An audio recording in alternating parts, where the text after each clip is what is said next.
Hey friends, how are you? First of all, happy July. It's so crazy that we are like full speed ahead into summer, and I wanted to talk about today a hot topic that I recognize a lot of people struggle with, a lot of my clients struggle with, myself included. Definitely more of a challenging point for me is the alcohol piece, right? And there is so much enjoyment around like having a glass of wine with someone and enjoying that experience. And this also can be really challenging because when we're choosing to have alcohol, it can affect a lot of our other choices that we make throughout the day. So I am here to give you the information. I am not here to tell you what you should or shouldn't do.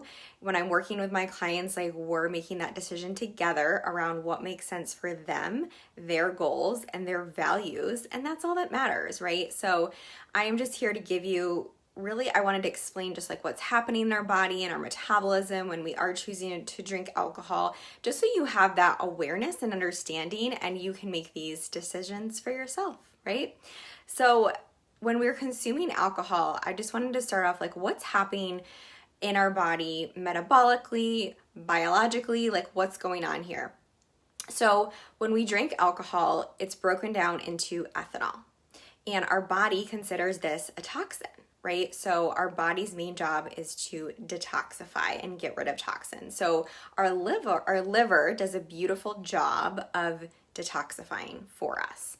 So our liver is going to prioritize breaking down this ethanol, but this means that it's going to stall other metabolic processes. So the liver is responsible for detoxifying and for fat metabolism. So when we're drinking alcohol, the body is prioritizing getting rid of this toxin, so it's going to put all of its effort into metabolizing the alcohol first, and then it's going to stall the other metabolic processes. So digesting our food, specifically fat. So that's where our metabolism is going to slow down that process in that time, and it's really going to prioritize this toxin in the bloodstream. Number two is that alcohol really can increase our calorie intake during the day without us recognizing as much as food consumption, right? So when we're drinking calories, we don't always recognize fullness cues, right? Like, oh, like I just drank 150 calories, right? It's like, no, you don't even realize that. So it really can bring a lot of calories without nutritional quality. So when we hear the word that when a food isn't nutritionally dense, right? It's not bringing nutrients. So it's not bringing carbohydrates, it's not bringing fats, it's not bringing proteins, it's not bringing vitamins and minerals into the body. So we aren't really getting anything valuable from this. So that's where it's called like those empty calories are coming from. It's not adding anything of really any value. So it's just something to be aware of in terms of this is bringing more calories than I'm accounting for maybe in my day with the other things that I'm eating. And then alcohol also impairs our judgment, right? So we may be snacking more as a result of this. And a lot of times, what are the foods that we're eating when we're drinking alcohol? Usually higher calorically dense foods, higher in fat, and fat metabolism we just talked about is stalled. So this process is going to slow down. We're more likely to overeat when we're drinking alcohol because your brain is just not as sharp. It's not as aware. So even though that you logically know what makes sense and what works for you, that process is definitely stalled or not as sharp, right? There's not as clear thinking. So it's important in those moments to remember prioritizing what you actually want, what you're actually needing, and tuning back into your body. Because a lot of times when we're drinking more than we like really want to, there's another problem that we're trying to solve, which is alcohol is not solving that problem, right? So that's the deeper layers that we need to work through. But definitely, I mean, just as much as food, alcohol can be a form of coping. Absolutely. And it's changing our choices during the day. So it's really important that we're recognizing this in relation to our health goals. So if you're already like exhausted, tired, hungry, frustrated, mad, like whatever, and then you're choosing to have a drink, this is really setting you up for a disaster, right? And there's nothing wrong with you, but it's like all these mixed emotions and feelings together, and then we're having alcohol that impairs our judgment even more, is probably going to be easier to make poor choices that aren't going to make us feel as good. So again, just coming back to things that are other alternatives that we can do to help us solve and work through these problems. So alcohol is really going to impair sleep, and so it's indirectly going to affect our eating behaviors. So if you are drinking, and do you ever find yourself like waking up early in the morning? This definitely happens to me. I notice if I'm drinking more than I wanted to, and let me know if this happens to you too, that you're waking up in the early morning hours when you're choosing to drink. So this definitely happens because alcohol sleeps with our sleep schedule, tampers with our sleep schedule. And this is because it delays and reduces the onset and duration of REM sleep. And REM sleep is really crucial part of the sleep process that allows our body to recover from a long day of energy expenditure. This is where we get a lot of that recovery and quality in our sleep. And this is also the part of our sleep where we really go through memory and brain dump process, right? All those memory that we're going through the day, regulating parts of the brain responsible for food intake also. So if we're not getting that full REM sleep, it definitely affects the choices that we make nutrition-wise the next day. So keeping in mind, that the more and more alcohol we drink, the more that our sleep is actually going to be impaired, and the more this is going to affect our choices the next day. So we're going to be more likely to probably reach for more calories than we need in seeking energy when we're actually needing that sleep, that quality sleep. So it's really a ripple effect in our eating behaviors indirectly. And then alcohol is also very dehydrating, right? So it's really recommended that we're drinking additional water. So for every glass of, wine or beer or alcohol drink you're having, make sure you're at least having 8 ounces of water, even better, like 16 ounces at that time. And not only is this just keeping hydration maintaining, but you're building that homeostasis in the body, and our muscles, our blood supply, our brain, like all of these organ systems and processes function through water and hydration.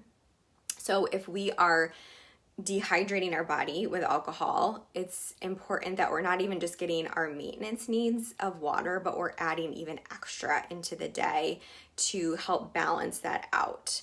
And hydration is also really helpful in just better cognition, better decision making when it comes to our eating choices, and it really helps us check in better with our hunger and fullness cues. Like we can check in more with what our body needs when it's maybe actually we're thirsty or feeling dehydrated. So super important that if that's the biggest thing that you can take away, is just making sure that you're really, really extra hydrating, especially when you're choosing to drink. So obviously it's clear that there's no nutritional benefit of drinking alcohol, but it's still something that we enjoy, and that's okay. Especially if you are trying to lose weight, I am all about a sustainable approach, and that does not mean restricting things. It really means including the things that you enjoy in a way that feels best for you, and that's really individual. So it's really about what's worth it for you, what you enjoy, what things you want to include in your life, and what helps you really feel your best. And that takes time to identify for yourself, and that's okay. So just to kind of come for full circle and look at some things that you can do to apply this, and some tips that you can continue to include alcohol if you choose to and still move forward towards your health goals, is, being aware of serving. So I did a post that I'll share in here too on serving sizes of some beverages and the calories that come along with that. So typically a standard serving size is about 5 ounces. Now this is not very much at all if you're looking at 5 ounces of wine in a glass. So that is like 125, 120-ish calories.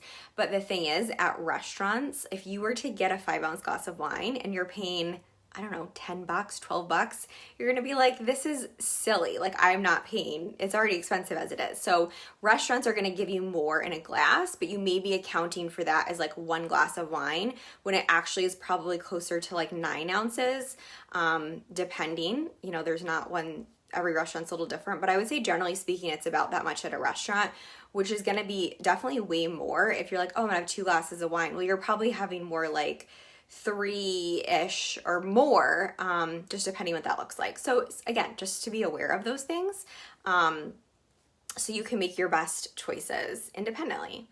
And then, you know, when you can, just choosing lower calorie options. So your clear liquors are going to have less calories.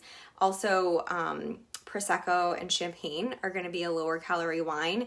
And again, like wine has a higher percent alcohol per volume, in a glass of wine, but you know, it still could be a reasonable choice within your day. It really comes down to like the big picture of like what the other things you're accounting for in your day. So you can absolutely fit this in and include it.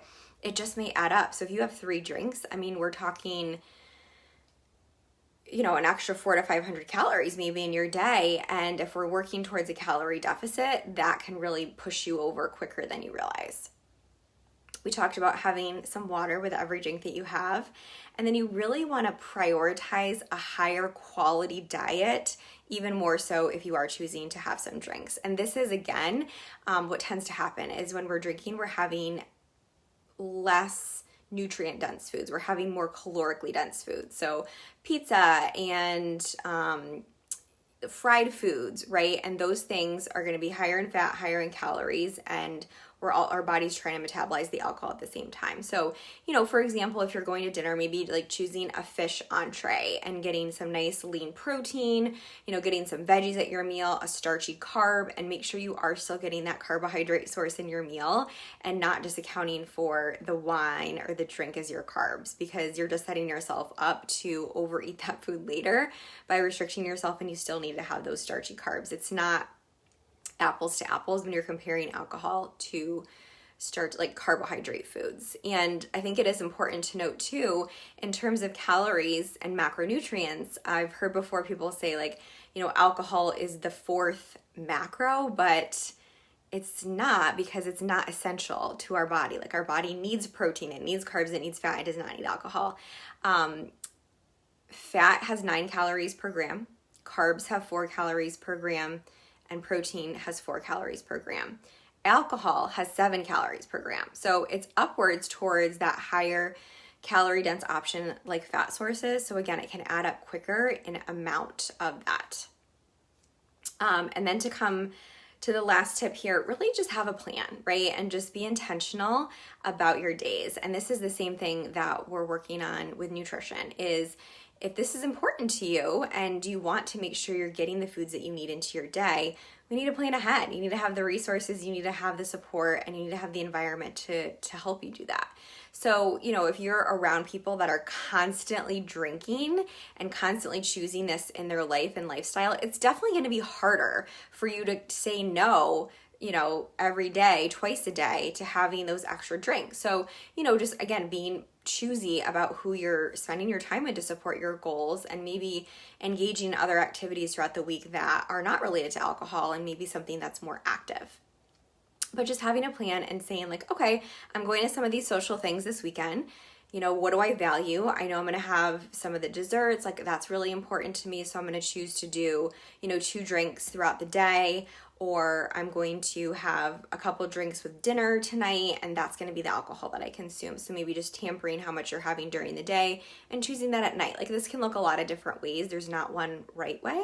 It just, again, what makes sense for you and what's realistic and sustainable. Because if you enjoy these things, it's fine. It's totally fine. Like I definitely enjoy a drink, a glass of wine, I mean, all the things. And this is probably the more challenging area for me to navigate and to make sure that I'm keeping on tabs, right? And I'm human too. So it's definitely just always something that we have to be aware of if this is challenging for you. And if it's not, that's awesome, right? And if you are not choosing to drink, there's so many ways that you can still have fun drinks, and even just putting these things in a wine glass, right? So doing like some beautiful fresh fruit and filling that, like doing some blueberries and strawberries and still making it festive for the holiday weekend. You can add, you know, the flavored seltzers in there. There's so many fun drinks that you can do non-alcoholic. Like there's mojitos, and I'm sharing my newsletter this week of doing mojitos 2 ways, a red, white, and blue mocktail. So definitely check that out. I'm going to send that out this week with some more tips around this and some other fun drinks. So I just wanted to share that. I haven't really done a video on alcohol, I believe. So I thought this would be a really helpful topic just for you to have more awareness around, so you can make your own decisions and feel your best. This is going to be a fun weekend, and usually there's drinks involved, which is totally fine. And it's just helpful to learn to navigate this for yourself. So I hope that was helpful. Let me know what you took away from this, and one thing that you're focusing on this weekend with the 4th of July to help you feel your best with this decision. And let me know like what resonated with you. If you're watching this as a replay, let me know. I came on here around dinner time, so it's quieter. I've been trying to do this video all week, and it just hasn't happened. It's been busy, which is a good problem to have. So happy to connect with you guys as always. Let me know if there's anything I can do for you. Have a great 4th of July, and I'll talk to you soon.